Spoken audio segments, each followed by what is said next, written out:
What up, YouTube? So today's going to be part 3 of the Honda Civic ep3 k24 swap, and today we're going to be getting the motor prepped up, getting the new transmission on here, new clutch, and all the accessories off of this. So we need the upper pulley, tensioner pulley, alternator, power steering, water pump, accessory housing, and then we're going to put the K20 crank sensor on here. Since we are running a 6-speed, we are going to be running a Type S harness instead for the 6th gear, the reverse lockout and whatever, so, or 6th gear lockout. We're also going to have to put the CRV mount on here, and we're also going to be putting a Type S oil pump kit on here, so we got to take everything apart pretty much and get that ready. We're going to take off the intake manifold. All the stuff pretty much we're not going to use on this, so same thing, water pump housing, alternator, tensioner, and then take all the old harness off and pretty much get this motor ready. And we'll get the clutch and everything right now so we can have that ready to bolt up, and then like I said, just finish stripping down this motor, everything we're not going to use, and then try to get this motor at least dropped back in today, if not tomorrow. So I'm gonna go ahead and start knocking this thing out. Pretty much the same procedure if you watch the RSX and everything. Just taking off all these 12s right here, some 14s, and then all 12s right here, 14s on this right here, and then just kind of go over it real quick. So I'm gonna go ahead and knock this out real fast. Alright, so pretty much the K20 A3 motor is stripped down. Take the transmission off, flywheel, all the bolts we need for the K24, complete water pump housing, alternator, AC pump, tensioner pulley, and idler pulley. Right now, I think before we put the clutch on, I'm going to go ahead and start knocking out the oil pan and side cover and valve cover, and we're going to start getting to the Type S oil pump kit. So I want to get to that first, and then after that I'm going to go take the transmission down, get that all done up. I got to deliver some parts, and then we'll come back, get everything together, put the crank sensor from the K20 on here, seal everything back up, and then that's when we'll put the new flywheel and clutch, and then at the same time put the new transmission on here, and then we'll go from there.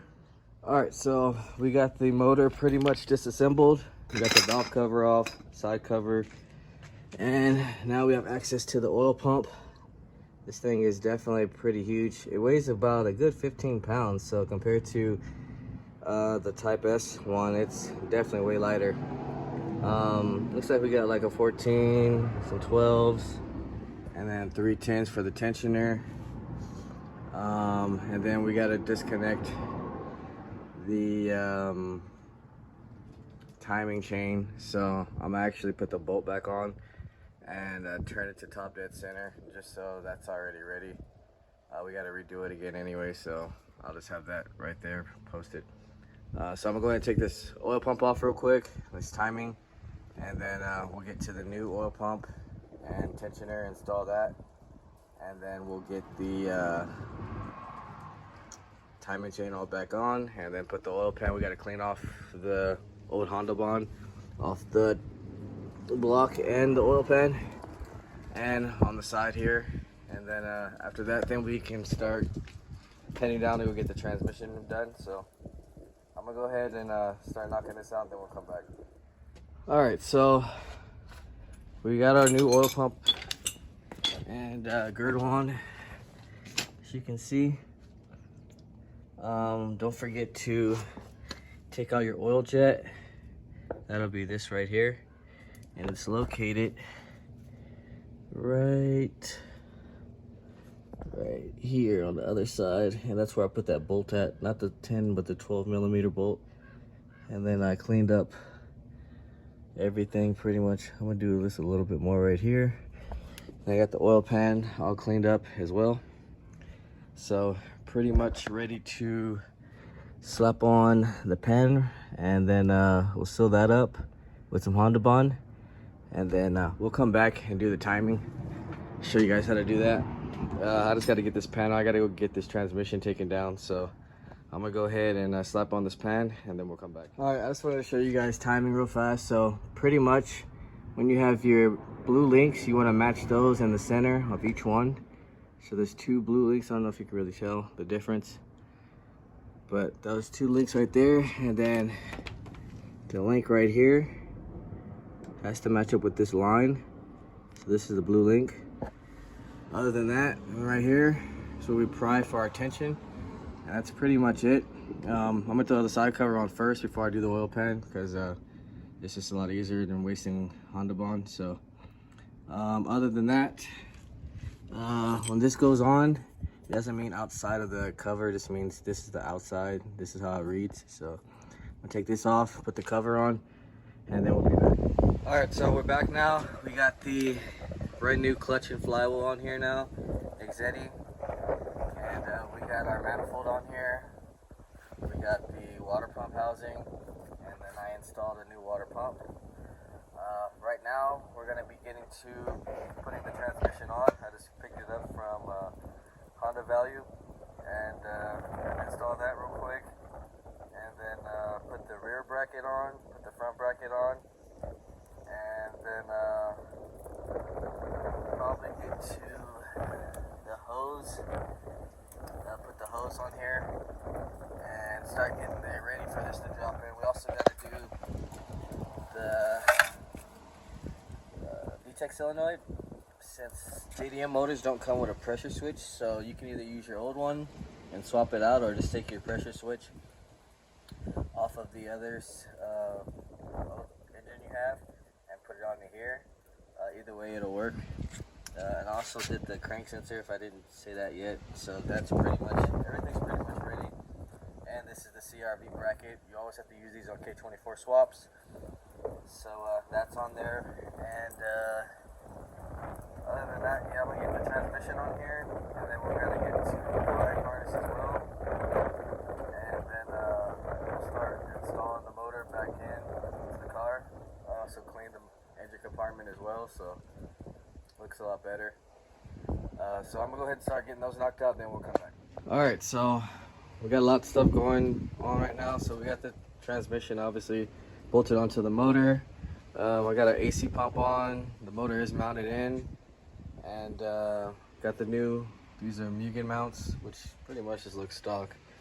Thought they'd be a little bit more special, but it is what it is. Right now we still got to get to a lot of other different stuff. So I'm gonna install the alternator, and then the upper pulley.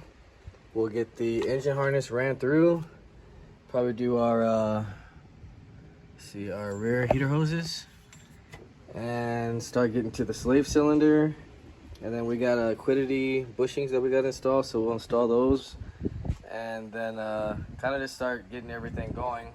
After that, we get most of the thing up top, like the evap, brake booster, and fuel. We got to cut this little bracket real fast, so sorry if I'm going through this video a little bit fast. I got to get this car ready to run.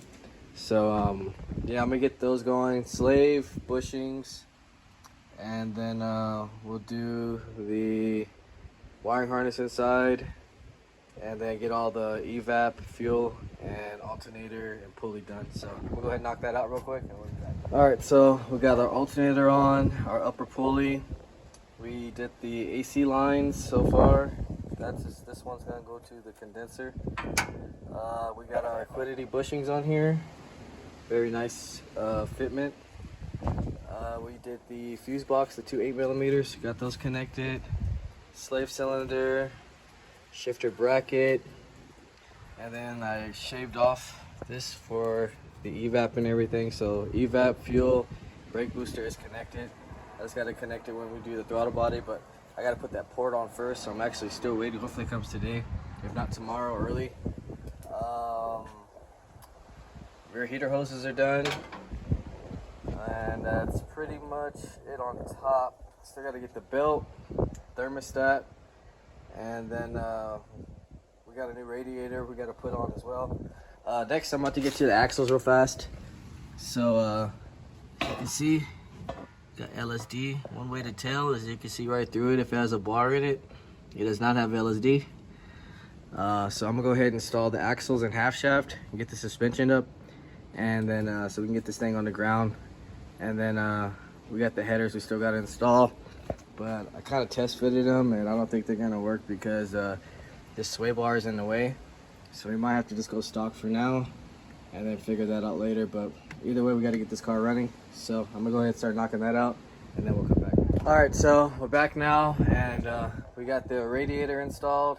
I got to get a cap. Unfortunately, the one that came off of the stock one didn't work, and this one didn't come with the cap at all. I went and installed the axles, suspension, got the wheels on here, got the battery, got our grounds on here, and full exhaust, stock exhaust is back on here now. Unfortunately, we couldn't get the headers. Next video, hopefully we for the water port to come in, then we can install the throttle body, do the oil into the tranny, into the motor, and top off the radiator fluid, and hopefully get this thing running tomorrow. So if you haven't, like, share, subscribe, comment, let me know what you guys think. See you guys on the next video.